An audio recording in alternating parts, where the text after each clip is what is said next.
Welcome to D.I.Y. Automotive School with my friend Pete and Minnie, the body shop girl. It's everything you need to know about cars and more.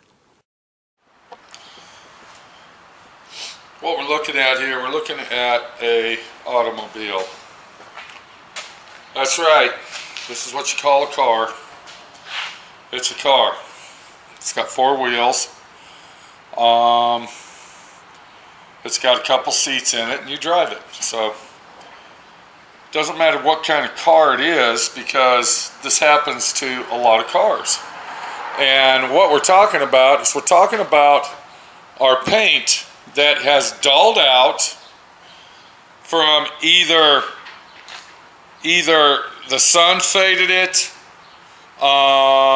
In this situation here, let's go ahead and say this had a car cover on it and the wind flapped it around, and you can kind of see right here, you can see how dull it is right here in this area where he had the car cover on it and it was tied down and the wind flapped around. And then come on over here and let's look at this right here, and you can see where this whole area, this whole trunk, it's just completely dulled down, like the car cover was flapping on it so much that it completely dulled the paint to nothing.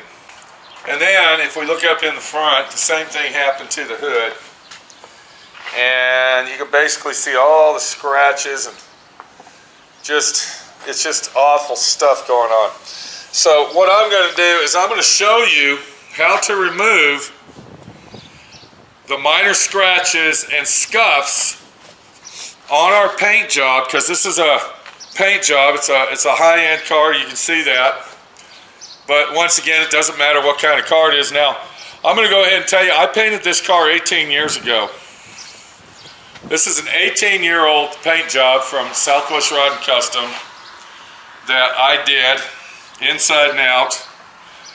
And it turned out really, really nice. The owner's really proud of it.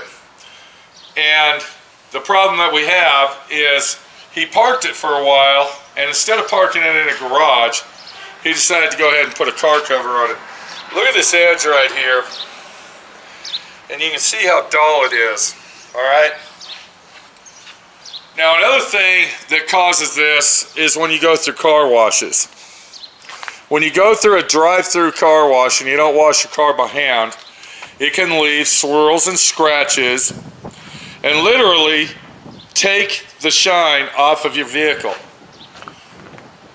And what I'm going to show you today is going to basically kind of take you through that scenario of how you can make your paint job new again. And just to let everybody know, we're not talking about some quick scheme, go buy this product because I saw it on TV or possibly a YouTube commercial and it's going to make my paint job nice. It's not. All right, those quick fix gimmicks, you might call them, are junk.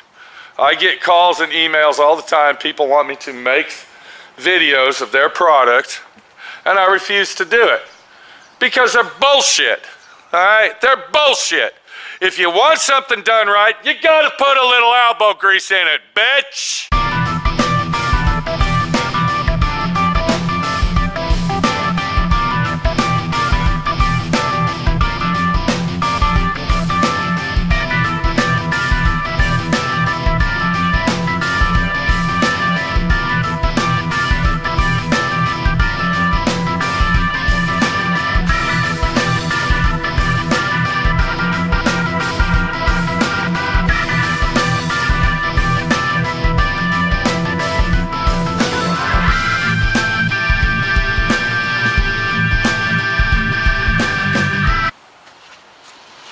So to start this off, what we got to do is we have to remove our scratches on our paint. Once again, I want to stress to you that all this fancy homey-jomey bullshit crap that you see advertised on YouTube commercials and possibly on TV, all right, where you wipe it on, you wipe it off, that doesn't do it, okay? That stuff is for you to make money on. for them to make money off you, the consumer, and it doesn't do nothing. What I'm going to show you is how to properly do this permanently, where it literally will take the scratches off, and it's going to take some work. All right, you're going to have to work at it to get it done, and if we look over there, that's where we're starting, right there. So what I got here, I got a short throw finish sander, DA sander, and I got a 3000 grit sanding disc on it. And you can see this is Velcro. And what I'm going to do is I'm actually going to sand. I'm going to take my 3000 and I'm going to sand all these scratches, okay? Now if you don't have this, then you will have to sand by hand using a hand block. What I got some water, I got my sponge. Very important that you have a sponge, not a squirt bottle or you know, whatever else. And another thing I want to go ahead and remind everybody of, don't put soap in your water. When you're color sanding, don't put soap in there. All soap does is make the sandpaper slide around on a slicker surface, and it's not doing the job that we need. I got a block here, okay? It's a flex block. The black side's a little harder than the gray side. The gray side is the flexy side. All right, if you're going to use a hand sander, you're going to want to take that 3000, you're going to want to wrap it around, you're going to want to sand. Got to get some elbow grease somewhere. This is where it's coming from. So once again, I'm going to go ahead and do this with the DA sander. I'm going to take my 3000 and I'm going to sand this area down. I want to sand it down. I don't want to use anything, let's say, more coarse, because we don't know how thick that clear is. If we go through that clear, we're screwed. We are screwed and glued until glue doesn't even exist anymore. Super glue's gone. All right? We don't have any epoxy glue. We don't have nothing, because we're going to be screwed. We're going to be glued until we're going to have to repaint the hood. We don't want to do that. We're buffing it. So we're going to use a 3000 or possibly 4000 grit sandpaper to remove these scratches. I'm going to take my air hose. I'm going to go ahead and hook up my short throw. And I'm not going to use it on high speed. I want to use it on a low speed. We're going to go ahead and get that wet, and then we're going to go ahead and wet the area that we're going to sand.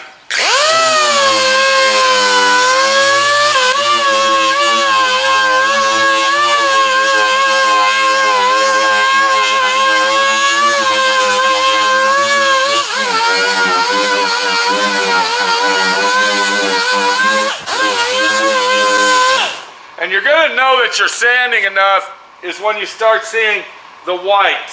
When you see milky white water, that means the sandpaper's doing its job.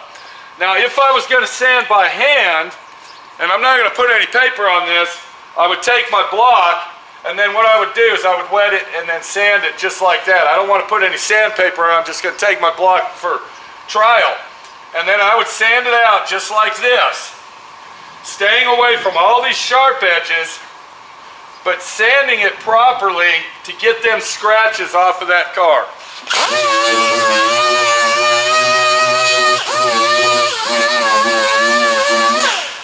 You know, I really hope that y'all are following me on this project and you're learning something.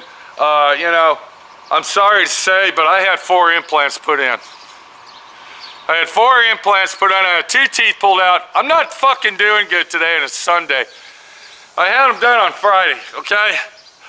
My mouth is like doing this right now, okay? It's like wow, wow, wow.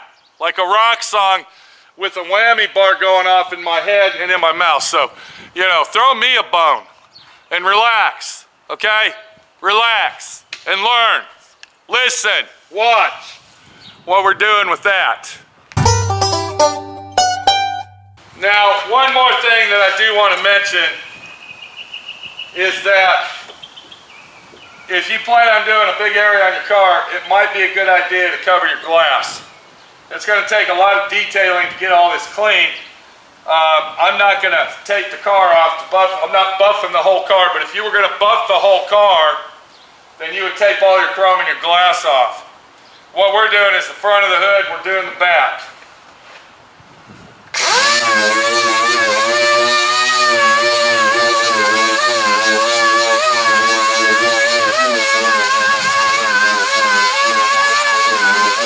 So before we do any buffing, I want to go ahead and get this back section as well. And the trunk of this car is in really, really bad shape. The owner of the car thought we were going to have to actually sand it and paint it, and I told him, well, I don't think that's going to happen because it does have some scratches on it, but when you take your fingernail and you rub your fingernail over the scratch, if you can't feel, all right, if you really can't feel it, or you just barely feel your fingernail hitting it, it's okay and you can fix it. It's when you got a big gouge and you can literally take your fingernail and feel the thickness of it. Now remember, in this area it was really, really dull, and we want to stay away from this pinstriping. This is hand pinstriping, so we don't want to hit it. And we're just going to wet that down.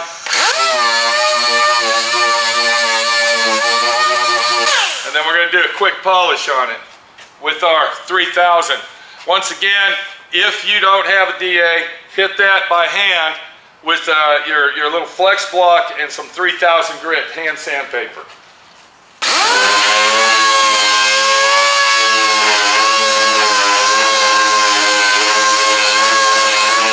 I notice that we got a spot right here. You can see that. I'm going to go ahead and hit that, but I'm going to show you how I'm going to take care of this problem. I'm not going to use my DA sander. What I'm going to do with that, I'm going to go ahead and remove my disc off the sander because I don't want to hit this this anodized aluminum. And then what I'm going to do is I'm going to hand sand that just like this to remove that scuff mark and that scratch. So once we got it sanded, we'll take our squeegee, and then I can see that I removed most of it. Here's a spot right here.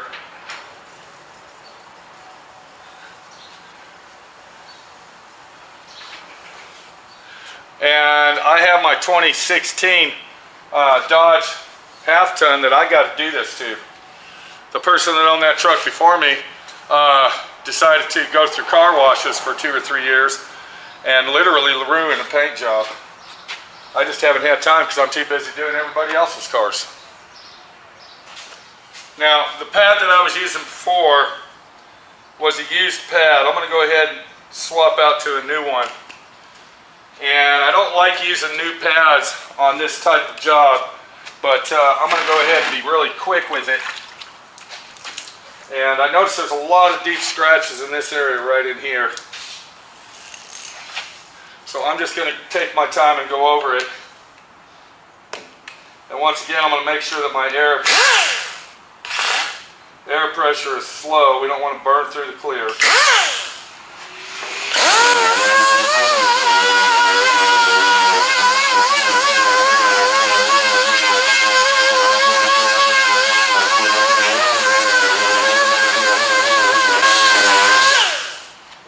Take our squeegee, and the reason you squeegee it off is so you can look at it and see what's going on.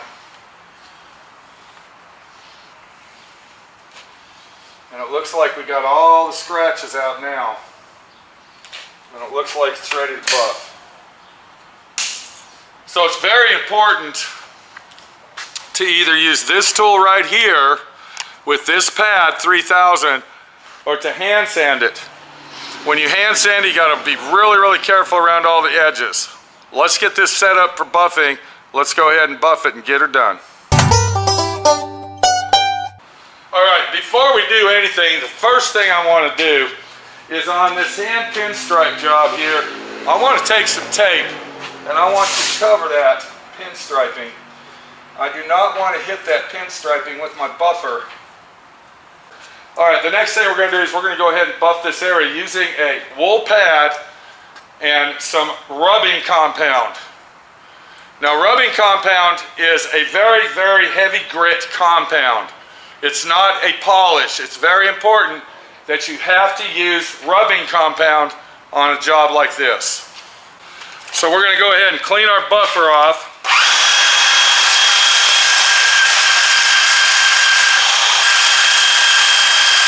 Further, I'm going to go ahead and get me some safety glasses.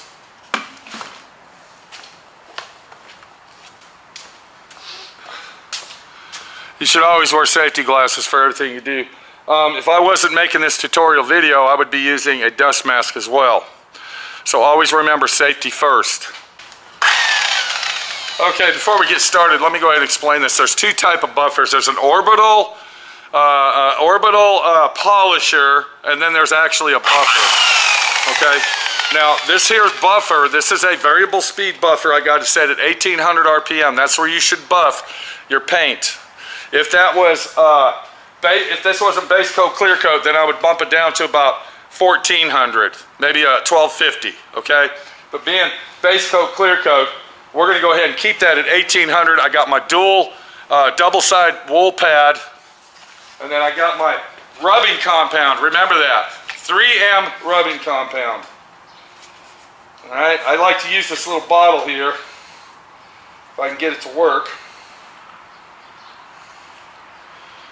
And when you're doing 3000 grit, it usually doesn't take a lot of wax.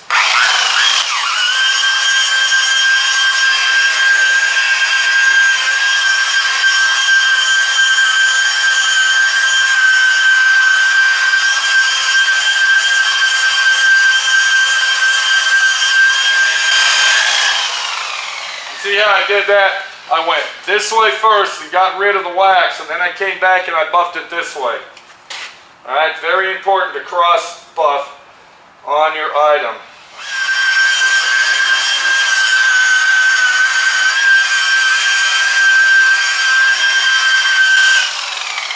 One more thing I want to go ahead and let you know on a buffer. I want you to see which way that wheel's flying.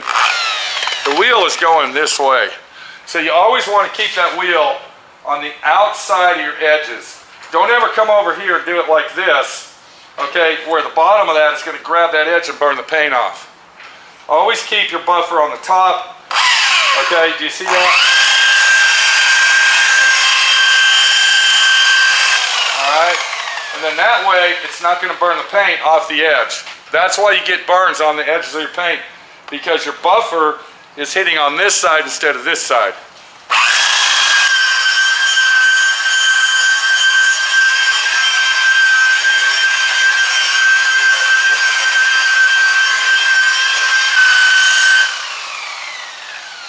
Alright, let's get this corner right here. This was the worst part of the trunk. Well, actually the center was, but this was really bad right here. Let's go ahead and buff that out, and I think we got it. You see how I'm using my buffer? Now I'm going to use this side over here because I'm going this way with it. I don't want to gouge into it. See there?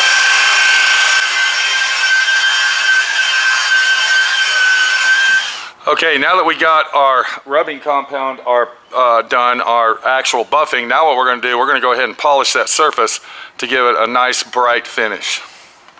I'm going to go ahead and remove my wool pad. And then what I like to use the Perfected machine polish, and I like to use the black cap. I very rarely ever use the white. Okay, I always use the black. The black works the best.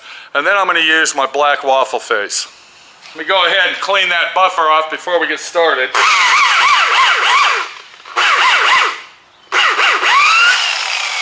We want to get all that dry wax off of there. And then when we use this, it only takes a couple drops. That's right there, that's probably more than enough. And then we're going to bump this down to approximately 1200.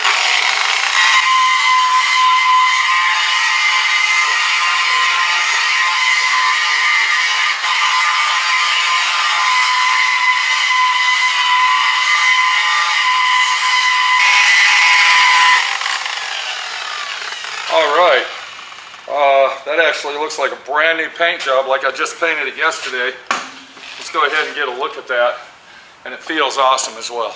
So now, if you look at it right there, you can actually see me in the paint job. It's a beautiful shine. We got rid of all those stupid injustice, gouges, and scratches on our paint job. Our paint job looks brand new. Look at the shine on that. You can actually read that label, okay? You can read the label in the paint. All right, you see that? And that's what we're talking about right there. That, my friend, is the way that you take care of the situation. Not by buying some gimmick on a YouTube commercial that you saw, or possibly TV, okay? This isn't as seen on TV. This is called as seen over at my friend Pete's DIY Auto School, the real fucking way to do shit. So now that this is dried, let's go ahead and you can see, all right, here's our nice shiny area that we didn't hit, but watch this here. And you can kind of see how dull it is. So by using the 3000, we went ahead and removed all of the scratches out of his car. And we're ready to go ahead and repeat our process on the front. And I forgot about this area up here. We have some gouges up here. You can see how dull it is. All right. By using 3000. And then the two polishes that I showed you. And this is how it comes out. Well, we went ahead and finished out our little detail job using our buffer, and it really came out nice, really came out beautiful, and we got all the imperfections out. Let's go ahead and look at that trunk. Now, I did go to the car wash and I washed the car off because there was wax all over it, and you know, I think it came out beautiful. I think it came out great. The trunk. Okay, the trunk, he uses his trunk for his desk. That means he'll take his briefcase out and throw it up there, and he takes his paperwork out and he signs his checks on it and he does everything else to it. So we did the best we could to the trunk, but if you look at the trunk, I mean, it came out really, really nice. And yeah, all right, the best we can get. Did I tell you I had a tooth pulled out here and one over here, and I had 4 implants put in? And that was on Friday, and yesterday was Sunday, and I was busting my ass all day on his car. Did I tell you that? I don't know if I told you that, but I went ahead and told you again, if I did tell you that. I got implants, okay? I got to wait 4 months to get my abutments and then get my bridges and my crown. We don't want to go into dentistry. Dentistry is another situation that, you know, is far and beyond today's subject, because today's subject is this right here, and teaching you how to detail a car out when you got issues and situations, so you don't have to repaint the whole thing again. So I was asking you a question. Was the owner satisfied? No, he wasn't. He's mad. He's mad because I missed 3 spots. Let's look at those spots and see what we got to do to those to satisfy the guy into saying, wow, you did a great job, my friend Pete, you did it. There was an imperfection on the, was it on the door here? Okay, there's something right here. Yeah, he didn't like that, okay. If we walk down the fender here, let's see, you know, let's see what we got. Oh, here it is right here, okay. He didn't like that right there. He didn't like it. Oh, here's another one, see? Here's where the, yeah, scratched. That's it. So since we found other situations, or should I say the owner found them, and I'm actually not even charging him for this. I'm not even charging him for this. I'm actually moving to Moab, Utah, if nobody knows. And this is my shop, or it was my shop. So the guy that owns this car bought my shop. And I made a deal with him and said, okay, I gotta finish that car over there, which I'll be taking. And then I gotta finish this car right here, which I'm almost done with. And I told him, if you want me to finish this car, this one right here, then I ain't paying no more rent. Because the money that you're paying me to stay here is going for the rent, this place here and all the bills, and I ain't doing it. I got a free shop in Moab. I got a house in Moab, bought and paid for. Why should I stay here and pay rent? Do you understand? So we made a deal, and I told him, okay, I'm gonna stay here and finish this, but I ain't paying you no rent. He said, okay, that's fine. All right, take it easy. You don't have to pay me no rent. All right? But on the other hand, can you go ahead and detail my car out that you beautifully restored for me 18 years ago? Can you do that for free, Pete? I know your teeth hurt and you shouldn't even be working because you got face pains and all this other crap going on. But, you know, I'd like to have that done before you leave, Pete. So, you know, I felt kind of bad still staying here. So I said, yeah, sure, let me detail it out. But one situation. Don't bitch and complain to me. Bitch, don't do it. So what we're going to do on these little spots is we're just going to go ahead and hand sand them. Now what I'm going to do is I'm going to take my 3000 again. And it looks like he's got he's got about 4 spots here. So I'm just going to go ahead and scuff that down. And then here's another one right here. And once again, we're right next to that pinstriping. You can see it right there, all right? And he has one right in here. And I will say that these are not minor, these are not major scratches.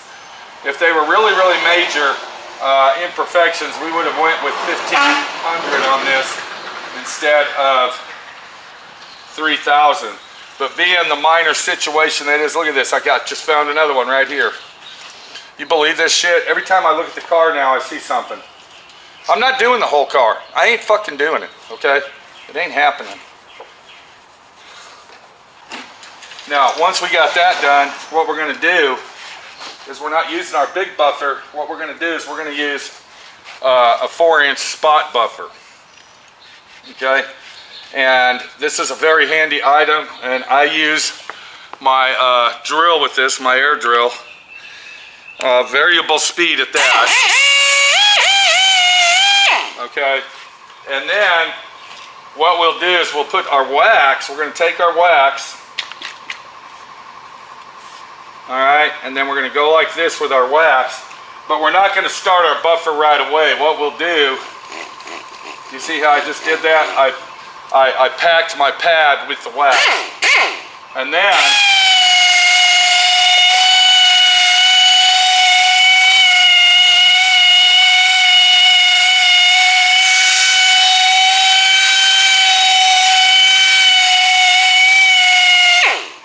be careful around that pinstripe. And now when you're using this buffer right here, you got more control of it. So, and it's not putting as much pressure as our full-size buffer.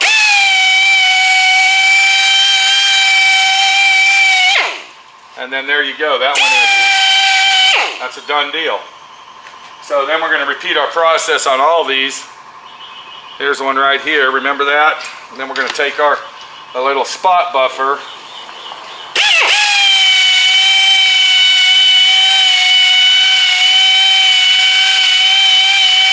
We're just randomly buffing the situation out, and we're taking our little, see how I'm doing that? I'm actually loading up my pad, and then we're gonna buff it. Now what this is doing by loading your pad, it doesn't get wax all over the car, and all you got to do is spot wash the areas that you buffed.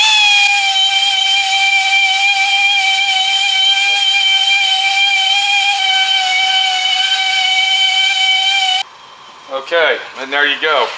I think what I'll do is I'll do each individual panel, and I'll go down the car, and I might as well go ahead and get that door. We don't want to do a half-assed job for the guy. He's just going to whine and bitch about it anyway. And then I'll wash the car, detail it, and then I'm going to tell him I'm done. I'm done. You got a freebie here. I'm fixing that car there. I'm taking that one to Moab. Okay? Okay? Okay. Enough is enough. This is Pete, my friend Pete, your friend Pete, showing you tools of the trade. The right stuff, okay, not this stuff you see advertised on YouTube, commercials and I've you know, as seen on TV crap. Okay, if you want it done right, this is how it's done. All right, this is the way to do it. You understand? Are you listening? Kind of like, you know, 4 implants and 2 teeth pulled out in one day. And I'm fucking working. And my mouth is killing me. I gotta go. I got a lot of buffing to do here. My day's shot. my day's ruined because of this bitch right here. Did I tell you I painted this car 18 years ago? This is an 18-year-old paint job right here at SWRNC. Did I tell you that? And it looks better than brand new. It's because I do my shit right, okay? And when you do shit right, then shit's gonna happen. Do shit wrong, put the toilet lid down and flush. Bitch, I gotta go.